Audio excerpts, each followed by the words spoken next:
Hola, ¿qué tal? Yo soy Valdra Torres y te doy la bienvenida a mi canal de YouTube, de Mente Abierta. Esto es un podcast para amantes del misterio y del crimen verdadero.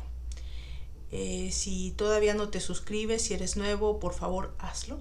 Dale clic a la campanita para recibir las notificaciones y te invito a que me sigas en mis redes sociales, en Facebook, en Twitter, en Instagram. Y si te gusta el contenido, también te invito a que lo compartas, lo lleves a tus redes y de esta manera le ayudes a esta servidora a darle más visibilidad a este proyecto. Ya en la segunda temporada, en la quinta entrega, he retomado la historia de una asesina de época, alguien que vivió en el siglo XVIII y que no fue tan famosa como Jack the Ripper, Jack el Destripador, pero sí fue la primera asesina en serie de que se tenga memoria en Inglaterra. Esta es la historia de Mary Ann Cotton, el ángel oscuro o la viuda negra. Disfrútala. Hasta la próxima.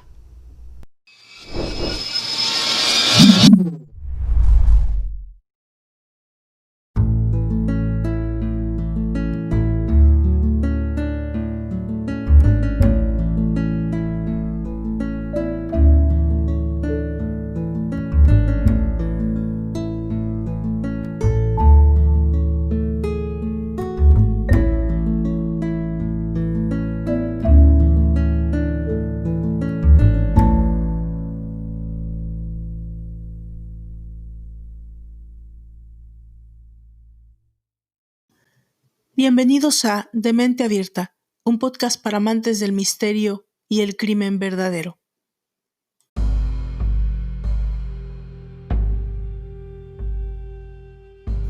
Cada individuo es susceptible a la agresividad, pero esto se modula por los rasgos de personalidad que presente, interviniendo así áreas cerebrales específicas como corteza y sistema. Un ejemplo de motivación sexual sádica es la necesidad de sentir placer a través del acto delictivo. En la motivación sádica, el poder ha de materializarse a través de infligir dolor psicológico y físico a la víctima, cuando lleva a cabo la tortura sin que sea necesario que se produzca una agresión sexual. Los asesinos en serie motivados por la lujuria o el sadismo han aprendido que usando la violencia y obligando a que la víctima esté inerme frente a sus deseos, su capacidad de sentir placer aumente. En sus fantasías ven claro que mucho de ese placer proviene más del elemento de coacción y de dolor que provocan en la víctima que de la mera acción sexual en sí, es decir, de la violación. El ataque se transforma en algo adictivo. El asesino serial, sexual o sádico trata de perfeccionar sus crímenes buscando experimentar el placer anhelado. Cada acción homicida le resulta menos satisfactoria, porque el mundo fantaseando que incitó el primer crimen nunca acaba de ser una realidad, sino que, contrariamente, se aleja con cada nueva repetición de violencia.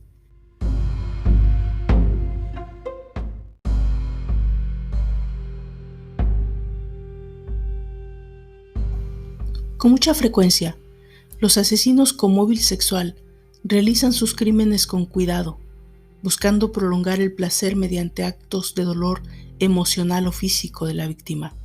Esto es, llevando a cabo actos de sadismo. Este es el sello distintivo del sadista. El agresor busca emocionalmente que la víctima sufra, porque ello le produce no necesariamente placer sexual. Eso significa que, por muy brutales que nos parezcan los actos de un asesino, si se halla ausente este elemento subjetivo de su mente, no podemos calificarlo de sádico. Un factor esencial es el tiempo. Los psicópatas sádicos se toman tiempo con las víctimas. Su agresión se prolonga mucho más de lo necesario para controlar y matarla. Otro elemento es la violencia expresiva que manifiesta el agresor y que claramente revela que está sometiendo a su presa a un sufrimiento psicológico o físico. Finalmente, la víctima tiene que estar consciente para experimentar ese sufrimiento, ya que si no lo está, su torturador no obtendrá el tipo de placer anhelado. La tensión psicológica de los asesinos en serie se acentúa cuando sus fantasías se desembocan e imaginan escenas de control y violencia sobre la víctima. Cuando logra su objetivo, se produce, junto a un profundo sentimiento de placer psicológico por la experiencia brutal de ese dominio, un alivio muy pronunciado de esa tensión. Esto sucede a lo largo de ciertos actos que han sido planificados por el consciente de la naturaleza criminal de sus actos. Existen también asesinos seriales psicóticos, pero son menos frecuentes. El dolor ajeno no les afecta. Su empatía profunda o emocional está ausente. No sienten amor por la humanidad. El sufrimiento de los otros no les conmueve, sino que les produce, en el mejor de los casos, indiferencia y, en el peor, placer. Por encima de todo está su ego, lo que ellos piensan que les hace felices. El fin último de todo asesino es tener el poder suficiente para imponer su fantasía sobre la realidad que le disgusta profundamente y que encuentra difícilmente tolerable. En la motivación del terror hay asesinos paranoicos que buscan una meta absurda. Es como reprender a una organización o castigar a la sociedad entera. Podemos encontrar a los que envían o ponen bombas, por ejemplo, terroristas. Así pues, junto a la motivación del terror, nos hallamos de nuevo con la venganza. También puede haber una motivación de lucro junto a razones más poderosas. El asesino en serie busca un lucro con sus crímenes, pero también es poco frecuente. El asesinato por lealtad y amor es una aceptación tácita y recíproca de que juntos pueden combatir una experiencia única, aunque sea teñida de sangre.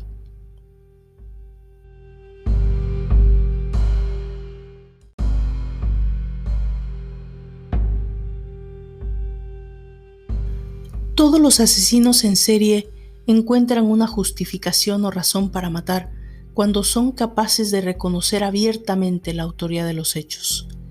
En la historia se conocen varios antecedentes literarios y científicos relacionados a los asesinos en serie, como el aristócrata Gilles de Rais, que en el siglo XV secuestraba, al parecer, niños a los cuales ultrajaba sexualmente y posteriormente los mataba o asesinaba. O la conocida historia de Jack the Ripper, Jack el Destripador, quien a finales del siglo XIX generó una ola de alarma social en Londres, atando y descuartizando mujeres de baja condición social, especialmente prostitutas. Pero aunque documentada muy poco en series o escasos filmes y estudios, existe una asesina que supera mucho al asesino de Whitechapel. Nos referimos a la infamosa conocida como el Ángel Oscuro, una enfermera británica que envenenó mortalmente a 21 personas y murió en la horca en 1873 y que es considerada la primera asesina en serie de Gran Bretaña. Bienvenidos a la quinta entrega de De Mente Abierta, un podcast para amantes del misterio y el crimen verdadero. Yo soy Valdra Torres y esta es la historia de Mary Ann Cotton. Pónganse cómodos para recibir su dosis de morbo. Comenzamos.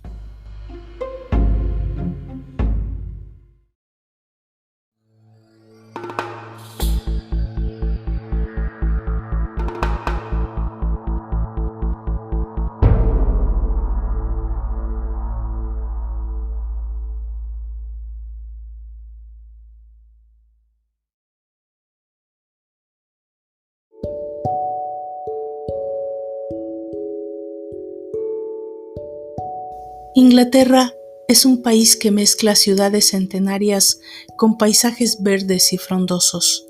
Para algo tiene que servir toda esa lluvia combinada con costumbres, historia y cultura. Las ciudades de Inglaterra tienen la unión perfecta entre lo clásico y lo moderno.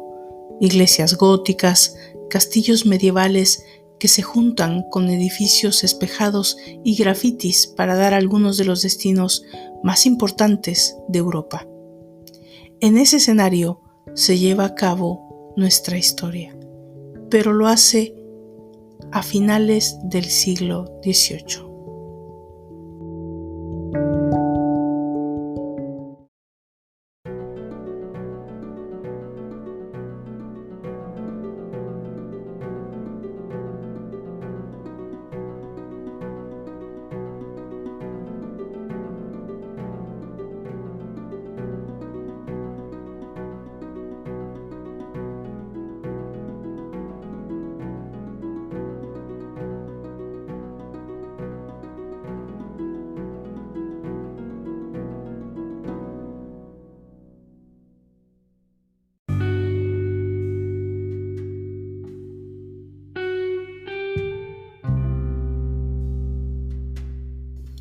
Mary Ann Robson nació el 31 de octubre de 1832 en Low Moorsley, ahora parte de Heatonleigh Hall, en la zona más amplia de Houghton-le-Spring, parte de la ciudad de Sunderland, en Inglaterra.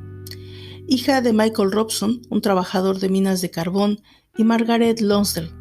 Fue bautizada en St. Mary's, West Drayton, el 11 de noviembre del mismo año. Su hermana Margaret nació en 1834, pero vivió solo unos meses. Su hermano Robert nació en 1835. Cuando Mary Ann tenía 8 años, sus padres trasladaron a la familia a la aldea de Morton, en el condado de Durham. En el momento de su juicio, The Northern Echo publicó un artículo que contenía una descripción de Mary Ann dada por el superintendente de la escuela dominical wesleyana de su infancia en Morton, describiéndola como una asistente más que ejemplar y regular, una chica de carácter inocente, inteligencia media y distinguida por su apariencia particularmente limpia y ordenada. Poco después de la mudanza, el padre de Mary Ann cayó unos 46 metros o 15 pies hasta su muerte por un pozo de mina en la mina de carbón de Morton en febrero de 1842. El cuerpo de su padre fue entregado a su madre en un saco con el sello propiedad de Southampton Coal, empresa. Como la cabaña del minero que habitaban estaba vinculada al trabajo de Michael, la viuda y los niños habrían sido desalojados. En 1843, su madre se casó con George Stott, también minero, matrimonio que nunca fue del agrado de Mary Ann. A la edad de 16 años, Mary Ann dejó su hogar para convertirse en enfermera en el pueblo cercano de Southampton, en la ciudad de Edward Potter, gerente de la mina de carbón de Morton.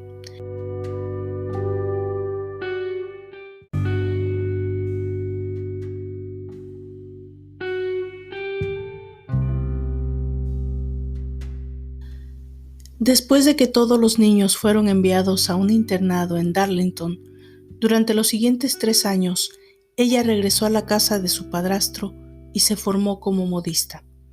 En 1852, a la edad de 20 años, Mary Ann se casó con el trabajador minero William Mowbray en la oficina de registro de Newcastle upon Tyne. Pronto se trasladaron al sureste de Inglaterra. En el momento de su juicio, hubo informes de que 4 o 5 de sus hijos murieron jóvenes mientras vivían fuera del condado de Durham. Ninguna de estas muertes se registra, ya que, aunque el registro era obligatorio en ese momento, la ley no se aplicó hasta 1874. El único nacimiento registrado fue el de su hija Margaret Jane, conocida en St. Germans en 1856. William y Mary Ann regresaron al noreste de Inglaterra, donde William trabajó como bombero a bordo de un barco de vapor que navegaba desde Sunderland y luego como capataz de una mina de carbón. Otra hija, Isabella, nació en 1858 y Margaret Jane murió en 1860. Otra hija, también llamada Margaret Jane, nació en 1861 y por último un hijo, John Robert William, nació en 1863, pero murió un año después, debido a problemas gástricos y fiebre. William murió de un trastorno intestinal en enero de 1865. Las vidas de William y de sus hijos fueron aseguradas por la Oficina de Seguros Británicos y Prudenciales, y Mary Ann recibió un pago de 35 libras esterlinas por la muerte de William, un equivalente a unas 4,000 libras esterlinas en este tiempo aproximadamente, la mitad de un salario de un año para un trabajador manual en ese momento. Poco después de la muerte de Mowbray, Mary Ann se mudó a Sea Harbor, en el condado de Durham, donde entabló una relación con Joseph Nattrass. Durante este tiempo, su hija de 3 años y medio, la segunda, Margaret Jane, murió de fiebre, tifus, dejándola con un hijo de hasta 9 que había tenido.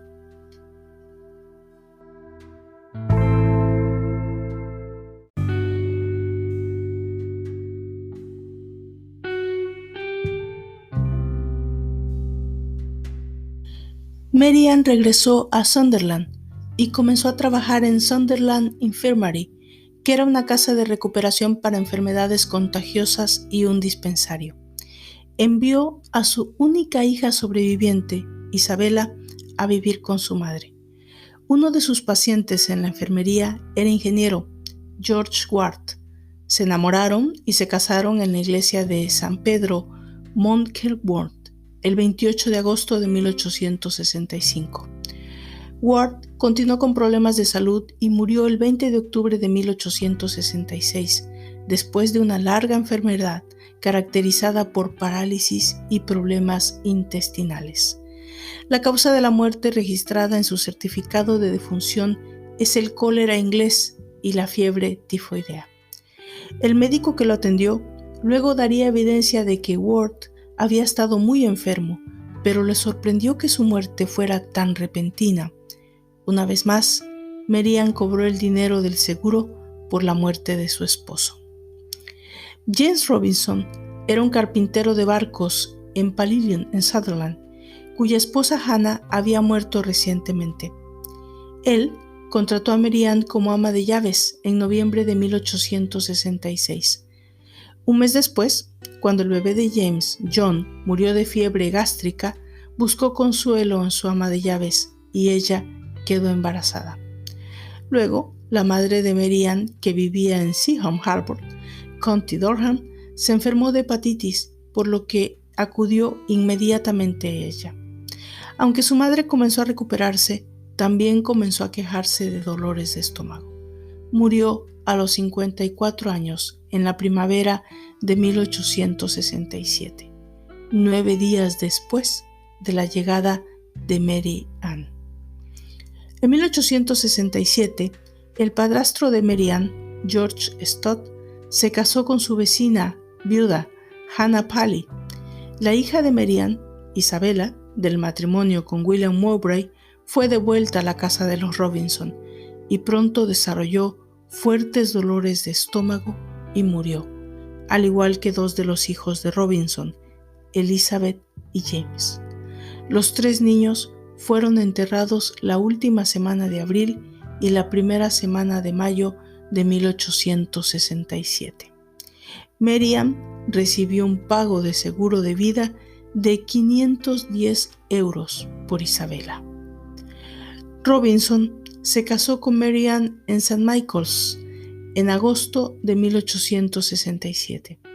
Su primera hija, Margaret Isabella, Mary Isabella en su registro de bautizo, nació en noviembre, pero enfermó y murió en febrero de 1868.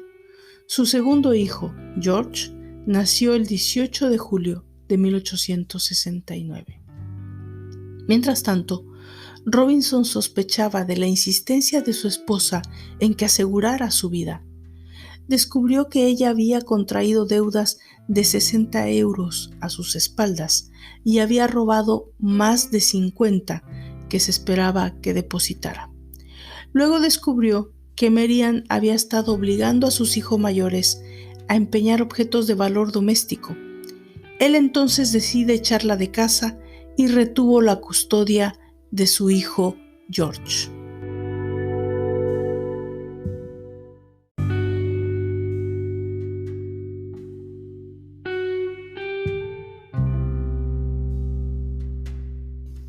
Mary Ann estaba desesperada, en este punto viviendo en la calle. Es entonces que su amiga Margaret Cotton le presentó a su hermano Frederick, un pitman y viudo reciente que vivía en Walborough, que había perdido a sus 2 hijos de 4 años. Margaret había actuado como madre sustituta de los hijos restantes, Frederick Jr. y Charles, pero a fines de marzo de 1870 murió de un malestar estomacal indeterminado, dejando a Mary Ann para consolar al afligido Frederick. Pronto, su 12º embarazo estaba en marcha. Cotton y Mary Ann se casaron vivamente el 17 de septiembre de 1870 en St. Andrews, Newcastle upon Tyne, y su hijo Robert nació a principios de 1871. Poco después, Mary Ann se enteró de que su antiguo amante, Joseph Nattrass, vivía a unos 48 kilómetros en el pueblo de West Auckland, en el condado de Durham, y ya no estaba casado. Ella revivió el romance y convenció a su nueva familia de que se mudara cerca de él. Cotton murió en diciembre de ese año de fiebre gástrica. Se había asegurado su vida y la de sus hijos. Después de la muerte de Frederick, Nattrass pronto se convirtió en el inquilino de Mary Ann. Consiguió empleo como enfermera de un oficial de puestos especiales que se recuperaban de viruela. Fuentes culturales populares lo han llamado John Quick Manning, aunque no parece haber rastro de John Quick Manning en los registros de West Auckland o en los archivos nacionales. Los registros del censo, los registros de nacimiento, de difunción y matrimonio tampoco muestran ningún rastro de él. Richard Quickman era un hombre de costumbres e impuestos especiales que se especializaba en cervecerías y se lo habían encontrado en los registros, y este puede ser el verdadero nombre del amante de Mary Ann Cotton. Pronto, María quedó embarazada de él con su 13º hijo. Frederick Jr. murió en marzo de 1872 y el infante Robert poco después.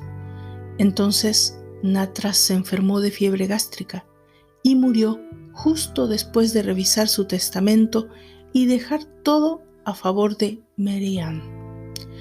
La póliza de seguro que Mary Ann había contratado por la vida de Charles, estando aún con vida, estaba pendiente de cobrar. La caída de Mary Ann se produjo cuando un funcionario parroquial, Thomas Riley, le pidió que ayudara a cuidar a una mujer enferma de viruela. Ella se quejó de que el último niño sobreviviente de Cotton, Charles Edward, estaba en el camino y le preguntó a Riley si podía ser enviado a un asilo. Riley, quien también se desempeñó como asistente forense de West Auckland, dijo que tendría que acompañarlo. Ella le dijo a Riley que el niño estaba enfermo y agregó: «No estaré preocupada por mucho tiempo. Se irá como el resto de los Cotton». 5 días después, Mary Ann le dijo a Riley que el niño había muerto. Riley fue a la policía de la aldea y convenció al médico de retrasar la redacción de un certificado de defunción hasta que se pudieran investigar las circunstancias. La primera visita de Mary Ann después de la muerte de Charles no fue al médico, sino a la oficina de seguros. Allí descubrió que no se pagaría dinero hasta que se emitiera un certificado de defunción. Se realizó una investigación y el jurado emitió un veredicto de causas naturales. Mary Ann afirmó haber usado arrarús para aliviar su enfermedad y dijo que Riley había hecho acusaciones contra ella porque habría rechazado sus avances sentimentales. Luego, los periódicos locales se aferraron a la historia y descubrieron que Mary Ann se había mudado por el norte de Inglaterra y había perdido 3 maridos, un amante, un amigo y 11 hijos, todos los cuales habrían muerto de fiebres estomacales. El rumor siguió generando sospechas e investigaciones científicas. El doctor William Byers Kilbourne, que atendió a Charles, había conservado muestras y las pruebas de esas muestras demostraron que contenían arsénico. La policía entonces arresta a Mary Ann y consigue la exhumación del cuerpo de Charles.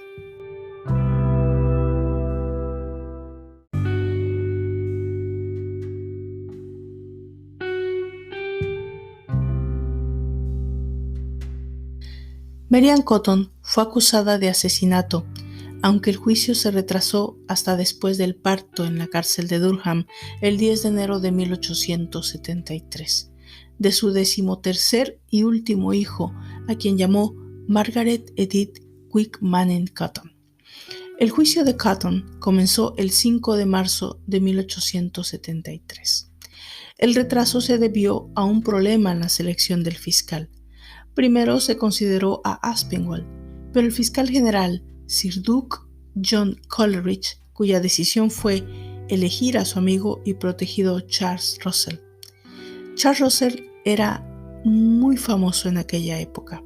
Su nombramiento sobre Aspinwall provocó una pregunta en la Cámara de los Comunes. Sin embargo, fue aceptado y Russell dirigió la acusación.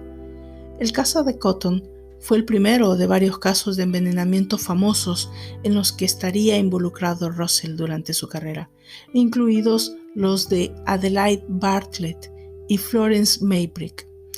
La defensa en el caso estuvo a cargo del señor Thomas Campbell Foster, quien argumentó durante el juicio que Charles habría muerto por inhalar arsénico usado como tinte en el papel tapiz de la casa de Cotton. El médico testificó que en la farmacia no había ningún otro polvo, solo líquido, en el mismo estante que el arsénico. El propio químico, sin embargo, afirmó que había otros polvos. Campbell Foster argumentó que era posible que el químico hubiera confundido el polvo del arsénico con el polvo de bismuto utilizado para tratar la diarrea, cuando preparaba una botella de algodón porque se había distraído hablando con otras personas. El jurado se retiró solo 90 minutos antes de emitir un veredicto de culpabilidad.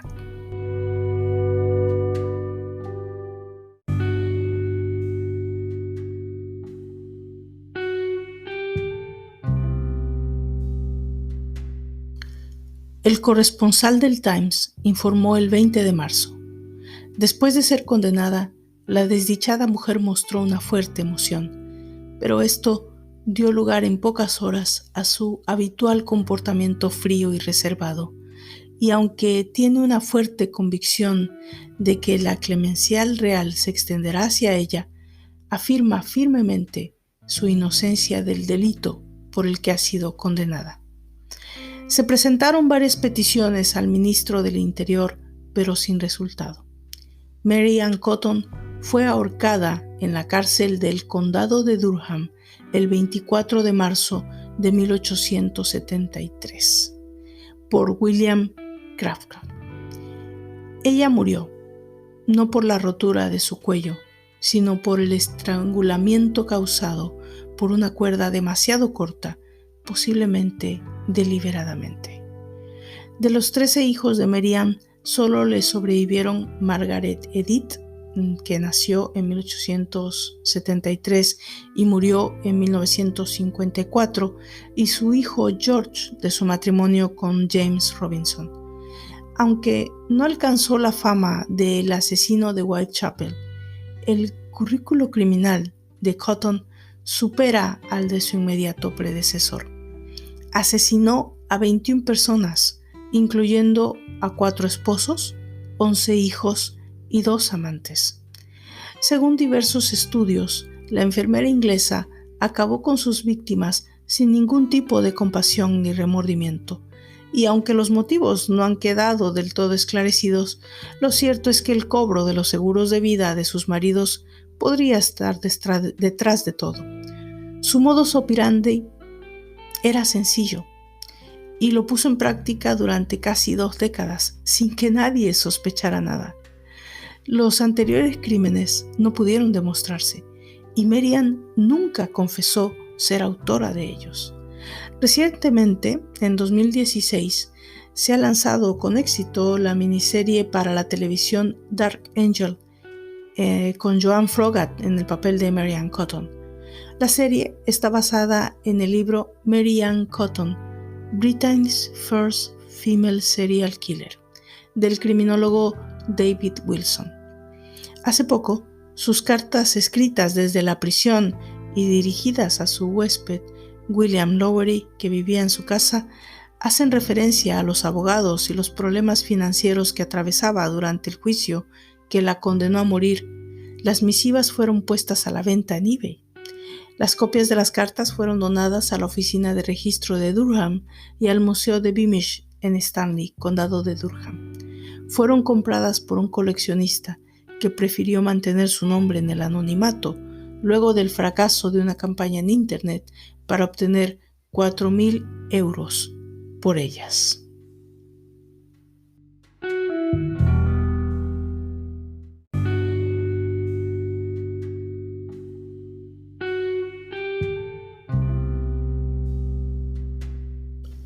Y así llegamos al final de esta quinta entrega de la segunda temporada de Mente Abierta, un podcast para amantes del misterio y del crimen verdadero. Yo los invito a que me sigan en mis redes sociales, en Facebook, en Twitter, en Instagram, y si tienen algún comentario o alguna situación en especial que quieran comentar con esta servidora, por favor escríbame a dementeabierta.podcast@gmail.com. Y si están escuchándome desde YouTube, por favor denle clic a la campanita, suscríbanse al canal para recibir todas las notificaciones y si les gusta, compartan el contenido en sus redes sociales. De esta manera me ayudan a darle más visibilidad a este proyecto. Yo me despido y los espero en la sexta entrega de la segunda temporada de Mente Abierta, en solo 2 semanas más. Hasta entonces.